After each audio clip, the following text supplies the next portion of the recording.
Trump secretly slipped away alone while in Israel, left shocking note behind that says it all. President Donald Trump landed in Israel amid high hope for a renewed Middle East peace. The president met with both Israeli and Palestinian leaders.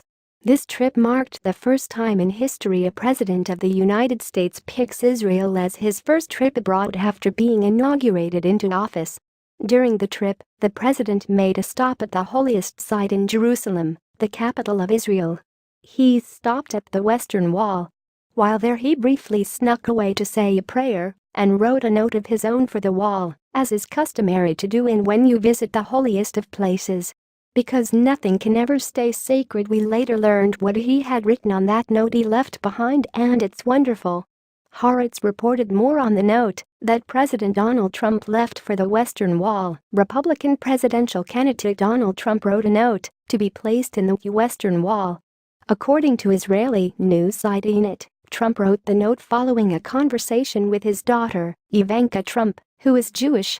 It reads, "May you bless the United States, our armed forces and our allies.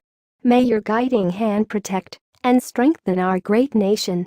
The handwritten note was given to a Jewish advisor of Trump to be delivered to the holy site.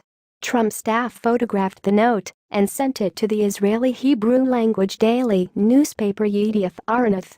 In 2008, Israeli paper Maariv published the note Barack Obama left at the Western Wall when he visited Jerusalem during the presidential election. "Lord, protect my family and me," Obama wrote. "Forgive me my sins and help me guard against pride and despair.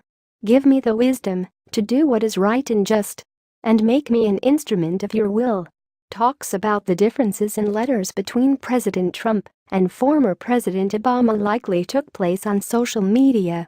Some supporters believed that President Trump's letter was more endearing as it included all of the American nation and even the allies across the world.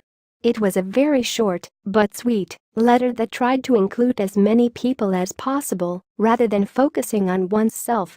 With the letter being part of a religious tradition, it made more sense for it to include more people, particularly the military, who are tasked with some of the most gruesome jobs in the world.